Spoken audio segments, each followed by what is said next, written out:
Hey everybody, it's Lance Dawson. I am back with my number one amigo, Andrew Stewart, for another episode of Backstage Lowdown.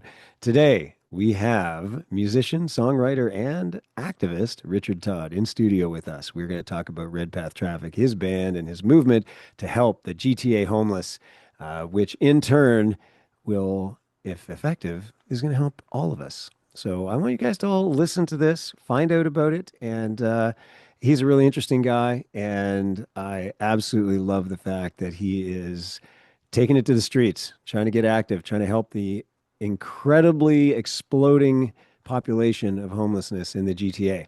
However, before we get to Richard Todd in studio, you need to know that this episode is sponsored by Look Digital Marketing. From stunning websites to full service digital marketing, they help your business shine online. See the difference with Look Digital Marketing? You can visit lookmarketing.ca today. Don't wait till tomorrow. Go today. You know what I'm saying. And also, there's a Bronco behind me. I don't know why. I, we're going to get rid of it for next time.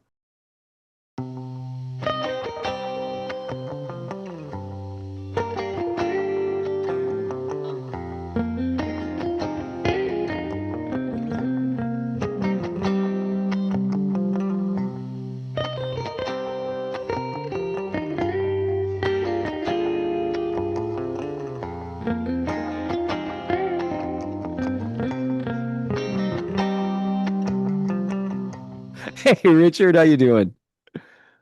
I'm pretty good. How about you guys? I'm Good. well. I'm well. My name is Lance Dawson. That handsome guy there is Andrew Stewart. Nice. Hey, Thanks bud. for joining us. Yeah. Thanks for having me. And well, Lance we're is a just we're little just technically challenged. He's put yeah. a Bronco in his background and has no idea how to turn it off. We don't like Broncos. Oh, No, no, we no, love no. Broncos. It's Lance just has a that collection. yeah, Oh, all a right. collection. I have I think last week we were on online or doing something and I must have been playing around and said, "Hey, this will be cool." And then I forgot to take it off and I can't obviously do that now. So here we go. Anyway, welcome to Backstage Lowdown. Well, thanks for having me. Yeah, welcome to Backstage Lowdown, Richard. Thank you. We're excited to have you because we want to talk all about this initiative of yours, being a musician and looking after the homeless issues in Toronto. And hopefully, all of us can learn something from you because certainly every city has the same issue. Yeah, great. So Excellent. where did the Forgotten Homeless Project? Where did it start? How did it come to life? So I was a bit of a homeless advocate some years ago. It Yeah. started with a project I had called Warm It Up.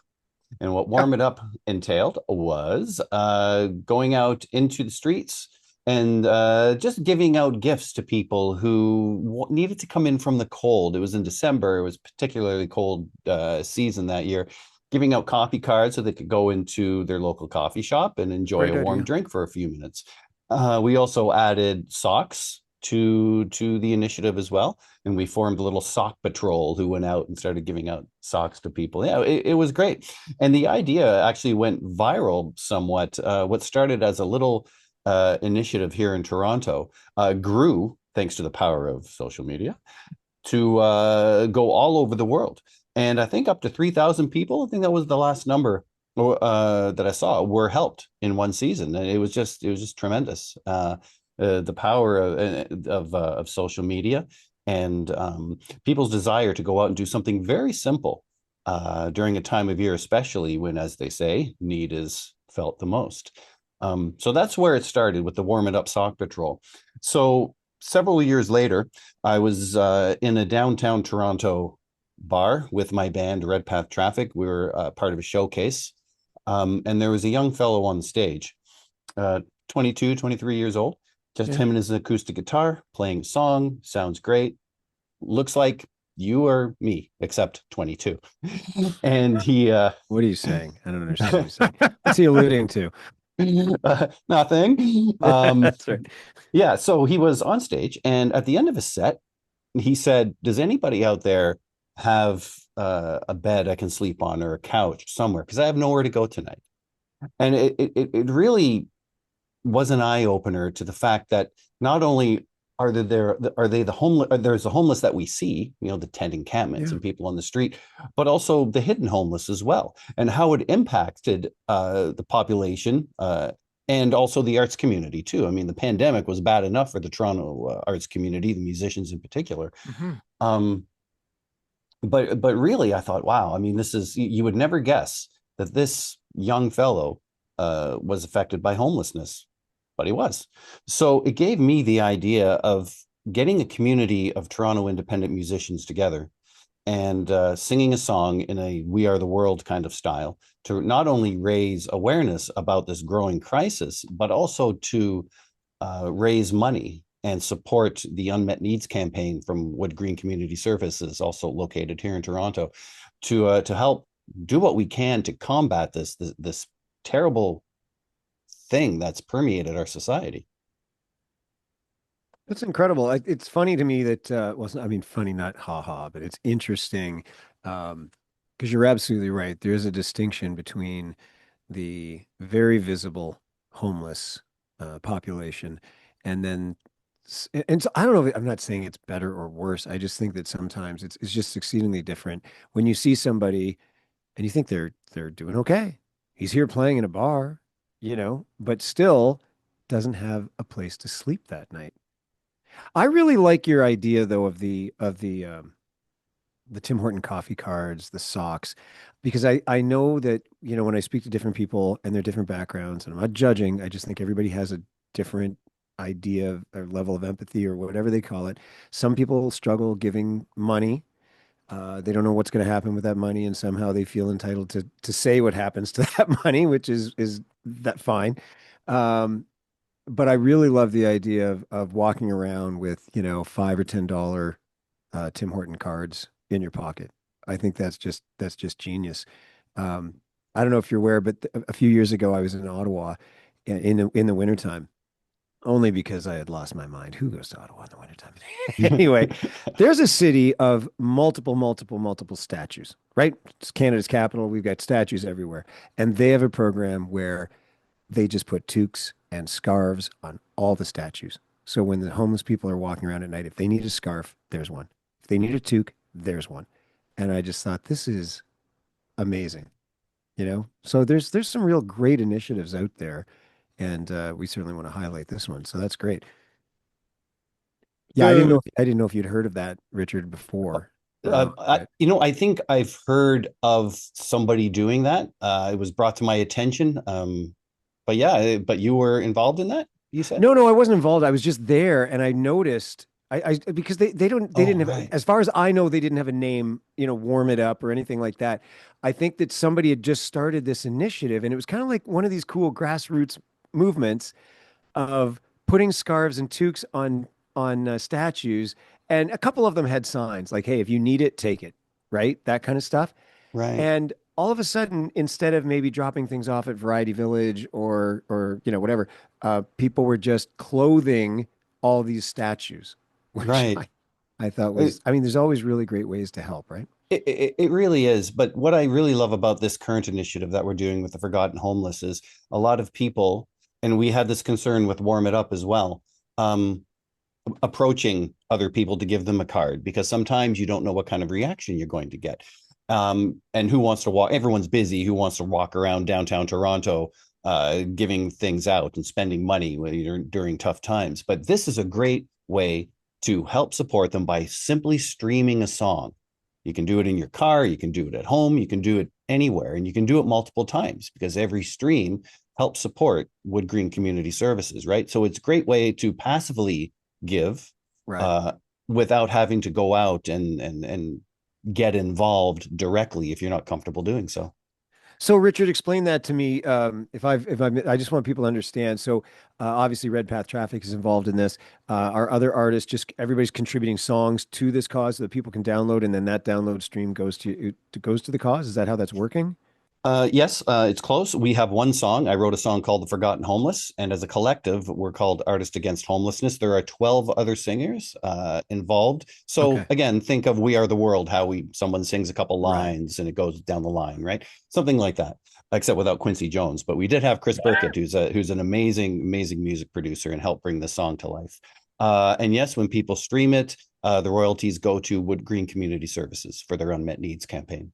Okay. Well, we're gonna make sure that we get all the details of that on our Facebook page and Awesome. Instagram stuff, and then afterwards, if you can uh, put people's link to this podcast that you're a guest on, then it'll all It'll help. get out there.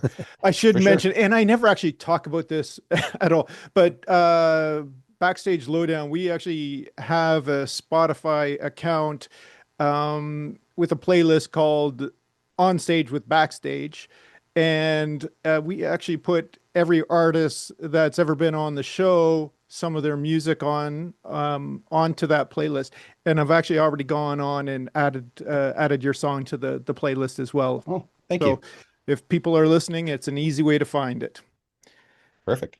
Yeah. Now, like, I don't know if everybody realizes how alarming the homelessness population is in Toronto right now. Like, if you're looking at the numbers in the last 5 years, it is more than doubled, and we're not talking in the hundreds. We're talking like jumping from 7,000 to over 15,000. How has that been, kind of watching that unfold from somebody that's already been involved with the homeless and seeing this dramatic jump? And what do you think is actually causing such a surge in homelessness right now? That's the $1 million question. I'm not sure anybody in the know really knows, because to me, that surge happened almost overnight. You're seeing tent encampments in places like Guelph and Woodstock and in the outlying GTA. Usually you think that as a big city problem. Hmm. Um, but really it's not. You would never even think of small towns having these encampments and a homelessness issue even 10 years ago, maybe even 5 years ago. I'm sure the pandemic didn't help, because I know that was dominating the news for a few years, right? Yeah. As homelessness was growing. So what causes it? I don't know. Is it too many people in one large concentrated area? Not enough housing? Is housing too expensive? The resources, are they not there? Is there the political will to actually help? I don't know. I just know it's a growing crisis, and we all have ideas on how to solve it. But I don't know if there's enough. Well, I know for a fact we're not doing enough, we as a society, not necessarily us as individuals, to not only curb it and reverse the trend, but to stop this from becoming just such a more homeless people. Let's just get used to it. That kind of attitude towards it. It's really a shame what's happening. And the sad part is, I don't think it has to be this way, really. Yeah. No, I What? wouldn't think that it has to be that way either. I think that there's so many variables that you just touched upon. Um, I'm not sure that we can include Guelph, and we certainly have our encampments in KW where Andrew and I are based as well. But I don't think they represent small towns anymore. They've got a huge population burst and high rises and unaffordable housing, as you've touched upon. I think that there's so many things that get mixed up in homelessness. There's mental health issues. There's just simple economics. This person was doing fine a year ago. And I mean, by fine, I just mean their head is at water level. Things change and now they're underwater. Right. And so I don't know if it's a small town thing. And I don't know. I guess maybe that's just it. There's just so much unknown, except for the fact that when you look at the national economics of Canada, there seems to be enough space and money for everybody to eat well, for everybody to have a house or sorry, a home of some sorts. And so here we are. We have an issue where we have a surplus. So there's a disconnect somewhere. I like that you touched on, it's not just what you would consider, or what some people would consider, what makes somebody homeless, such as mental health issues or addiction issues. It could be anybody. And there are two lines in the song that so many people quote to me. The lines are, the tales that they tell, they being the homeless people, the tales that they tell could be ours as well, meaning this can happen to anybody. And I don't know what this statistic is, but I've read information on how many Canadians are Yeah. terribly close to being homeless themselves, right? And we're talking people who might just miss a bill payment or a mortgage payment, and then they're sleeping in their car. They lose their job and they don't have enough savings to maybe carry themselves through a period until they can find something new, if they can, because the job situation is something else, another entire issue completely. Um, and just like, again, going back to the young fellow on stage, I don't know what his background was or what his situation was, but certainly it can happen to anybody. It can happen to any one of us, and that's really the, I think, the alarming fact. But we all need to realize this in order to help curb this trend, I think, anyway. No, I would agree. There's a number of people that you come across that have jobs and they're just a a viably person in society, but then they go through a divorce and it may or may not be amicable, but both of those people, one's living upstairs, one's living downstairs because they can't afford, they would be homeless if they left their house. Do you know what I mean? Like they can't afford on their own to get another house. Sure. And so they have this situation that until the finances are all sorted out, we have to live together because there's no options. Because if without that, then I become part of this population. And so you're right. That just points out to the fragility of it. It is not just a mental health issue. It is not just a I'm too lazy to get a job issue or whatever story people tell themselves. This has a very real impact on people that are just living on that line, right? Yeah, and that's interesting because that could be another factor, the breakdown of the family, right? The high divorce rate. What is causing that? That can also lead to homelessness. There's so many streams into this great ocean of a problem that it's such I don't know what the solution is. We might have to go back and maybe revisit what kind of values that we have, that we can protect the family, that we can protect our jobs, we can keep housing affordable. Right now, I think, and I don't know how political we get on this podcast, but I hear a lot of talk, but I don't see a lot of solutions. So what we're trying to do as a musical community is come up with our own solutions and try to help on our own, no matter what that looks like. If we can get one or two people off the streets into safe somewhere where they're safe and they're warm and they're comfortable, really, it makes the whole effort worthwhile. Yeah.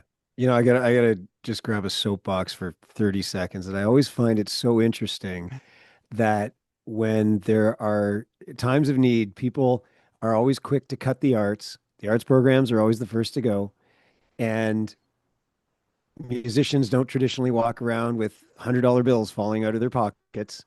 And yet it's always seems to be the artsy or the artistic community that is trying to help the homeless. Do you know what I mean? It's like I really I support this a lot. I just want to draw people's attention to, hey, what about a few tech billionaires? How about you guys throwing some weight behind this project, that kind of stuff.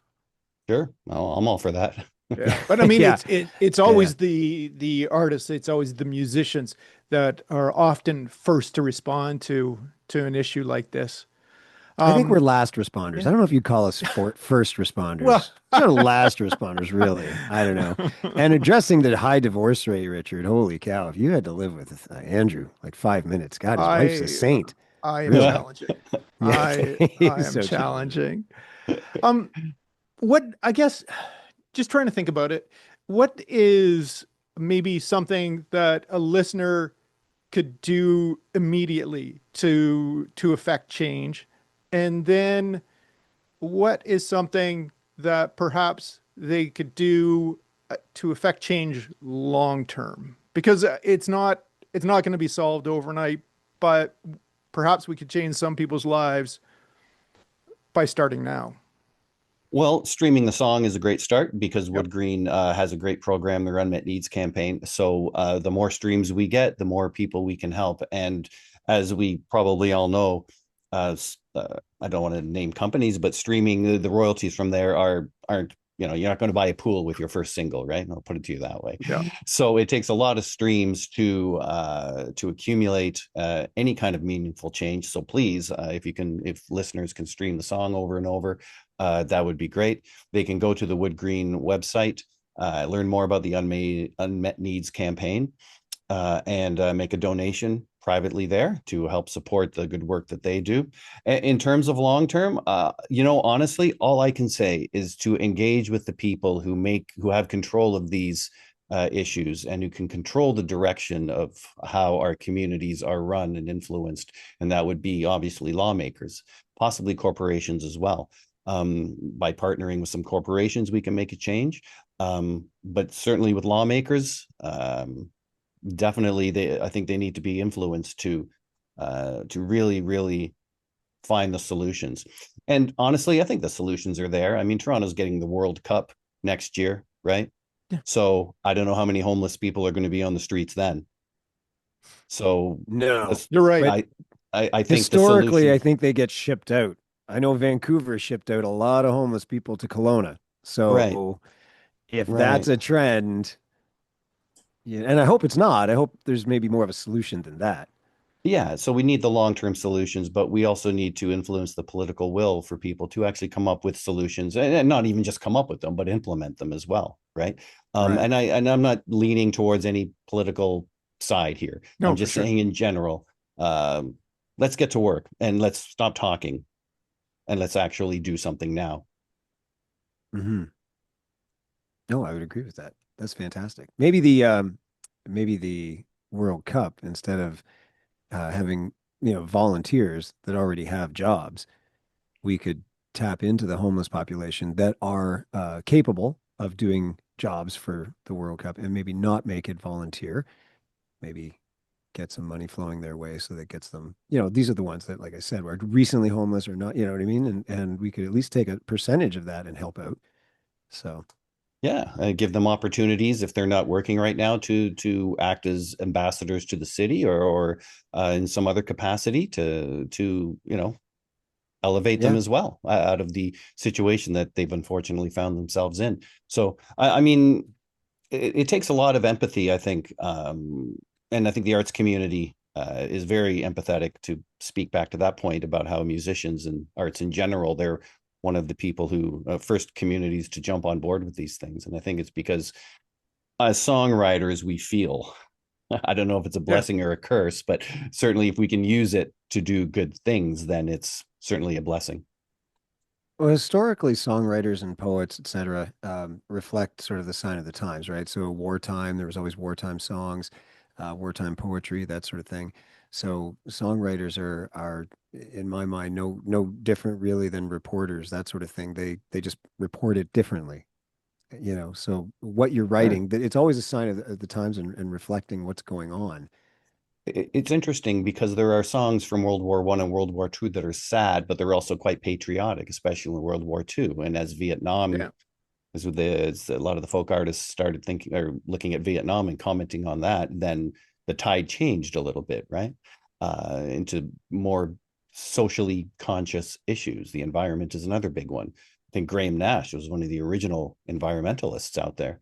Um, so certainly, yes, I agree. It's a sign of the times, and it's really great. The power of music has forever been able to affect change, especially in change in attitudes, right? Mhm. Maybe not change in terms of policy, but in change of the way people feel about things. And if you get enough people behind something, then that can affect policy, right? Right. Um, so it all starts with all movements starts with a vision. Um, so hopefully this vision will either result in something or influence someone else to take action that also makes an impact. Right. Have you had any commentary from those that are being directly affected, those that are homeless since you've started the Forgotten Homeless Project? No, Nope. I haven't. No. But from the people who have heard the song, they love it. They're behind it. They're behind the cause. Um, and really, I'm not in it to get accolades. I'm just really here to help, honestly. Yeah. Well, I mean And that's clear since like you've been involved with the homeless and searching for solutions for a very long time. This just isn't an over the like kind of overnight thing. and it's just not, it isn't just you. Um, Maybe you can speak about some of the other folks, some of the other artists that have been involved with the project with you and how they've contributed. Oh, sure. I mean, we've had a wide range of artists from all different backgrounds to who contributed to the song, and they've been sharing it on their social media, and they've been Yeah. doing interviews when they can, and they're all yeah. But to be honest, it's great that they had their support, that they were giving their support continually. But for me, it meant so much that they spent their time to come out, sing on the song, come back, film the video, um, just because they wanted to help and believed in the cause, right? And everyone worked so frightfully well during production. You know, no egos. It was fun. So honestly, I mean, the fact that they did that was enough for me. But it's just a bonus when they continue the advocacy as well. Right. Where does Richard, do you know how it works? So people are going to stream this song, and then there's money raised. The streaming platform then pays the artist, in this case, you and the group that recorded this. So then what happens? How does that get down, filtered down to the homeless, or does it go to soup kitchens? Does it go to like what happens? It goes to Wood Green for their unmet needs Oh, it goes, campaign, okay, right? okay. And So that, then, yeah, right. yeah, and And then then they disseminate. Okay, got it. they do it. And I don't know if it covers what you mentioned, but it's really just to get people into supportive housing or transitional housing. It's to get them off the streets, get them somewhere Right. safe. You know, that's where the money Okay. goes. So yeah, so the money, the streaming platforms, when they pay out, it comes to me. It goes to Wood Green. Yep. Okay. No, I think that's fantastic. I just didn't know whether it was like just Wood Green or does Wood Green represent different organizations, that sort of thing. Right. But that's fantastic. Yeah, Yeah. really great. Sure. I'll write another song for the soup kitchens if they want. I don't mind. Or anyone really. I mean, Yeah. I just want to help, and we're all in this together to really help strengthen our communities, right? Because in my opinion, anyway, when everyone has an opportunity to prosper, it helps community. Everyone benefits, right? Yeah. Maybe No, that's you true. could maybe you could speak to what homelessness means, because that 15 plus thousand, that isn't just people necessarily that are on the street, and I'm not sure that everybody necessarily understands that. Maybe you could walk us through the difference. Well, it's definitely people from all walks of life who wind up without somewhere to sleep for many different reasons, whether it's a woman escaping domestic abuse or a Mhm. teenager getting away from a terrible home life, whether it's someone who's working but sleeping in their car, or which is another example of the hidden homeless. Nobody knows they are. They show up for Yeah, work every day, but they're sleeping in their car or they're sleeping on someone's couch, right? I mean, I've heard stories of people who they have a sibling. They did not know that the person was homeless. They're just sleeping on various couches and they show up for Thanksgiving dinner, right? But they yeah. had no idea this person was in that. So I don't think there's one face to homelessness really, because again, it can happen to everyone. And in the song, we talk about three different stories of people who have found themselves in the situation. And again, it just shows that it's something that is just endemic and crosses all lines. The stigma of mental health issues and addiction issues, which are prevalent in homelessness, there's no question. We have to get away from that and understand that there are other people as well, uh, in addition to them, that need the support too, right? So Yeah. that's what it looks like to me. There's no one face, there's no one picture. It's just such a myriad of stories out there that it's mind blowing, really. And again, it can happen to almost anyone. It's a really good point because certainly the encampments are the ones that get on the news. The encampments are in the newspapers, they're on TV. And so those are the ones where people are looking at that population, and it's a Sure. mixed population, mental health issues, drug addictions, abuse, that sort of thing. Um, but it is super important that people understand that there's all sorts of different versions of homelessness, but that's not getting on the news. No one's showing, a business person or anybody, that has a job sleeping in their car. So, Yeah, I don't know why that doesn't make the news. Maybe it's you'd have to ask a journalist that question. why show this and not that? I don't know Well, the I think answer. there's an inherent privacy issue because that person who has the job and lives in the car is empowered enough to protect that privacy, Yeah. right? And they may not want people to know, hey, I have a job, but I don't have a home or even a place to sleep. So I think I'm guessing that there's a want to sort of keep that to themselves, which is not helping Yeah. the overall cause, but Yeah. It's a great point. I did see a documentary once when they were interviewing people who were sleeping. I think it was a Walmart parking lot, and it was somewhere in the States. But they all park in a corner of the parking lot overnight, and they sleep there. It's really just to look out for one another, and then they go to work the next day, right? They find right, a gym to go shower in, and they'll eat snacks at work. Um, so yeah, if the stories are willing to be told, but you're right, they might not want people at work to know that they're in a certain situation. So it's right. that's a good point. What I, should I Any, yeah. people do that are actually in that scenario in terms of finding their own wood green community center or services? Like, I it, do what do they need to be looking up online? Who do they need to be reaching out to actually to take advantage of those services? well, I would go to the Wood Green website. That's what I would Yeah. recommend if they have the resources to do so. Definitely go there. And if they don't have the answer, they'll certainly direct the person to where they should be uh, forwarding their query. Yeah, at the Hmm. bottom of the show, if people happen to be listening to this and want it, I will include the website for the Wood Green Community Services. So just if somebody needs to ever pass that along, it will be there. All right. Perfect. Thank you. Richard, tell me what, on another note completely, what's next for Red Path Traffic? Because if people are in and around the Toronto area, we should at least throw some support but behind these guys that are trying to do so much for the community at large. So what's Red Path Traffic doing? Yeah, so we have our website up, redpathtraffic.com, and you can visit that there and see all of the upcoming shows that we have. We play everywhere between Burlington, and I think we're going to Whitby soon, and in Toronto, of course. So come out and see a show. We also have, I think it's almost 100,000 streams on Spotify of we're at 11 singles, 10 or 11 singles now, and we have another one coming up called Two Bites that's going to be out in the next couple of weeks. So please keep an eye out for Oh, that one as awesome. well. Yeah. Fantastic. That's great. Well, Hmm. we'll thank the members of the band as well. So it's Richard, but the other guys in the band have thrown their weight behind this cause as well. So I think For sure. that's fantastic. So if you're in the Toronto area, well, I guess you guys play other places than Toronto, yes? Oh yeah, all over the GTA. We've been as far away as Burlington. I think that's the longest we've driven. Whoa, And Burlington, that's crazy talk. Well, I mean, that's that might crazy. be anywhere from an hour to 3 hours, depending on how traffic is on any given night. Yeah, no Yes. kidding. Yes. Andrew and I made our way into the GTA a couple of weeks ago. And we were like, I was telling Andrew, I was 12 kilometers from the bar that I was playing at, and it took me over an hour to get there.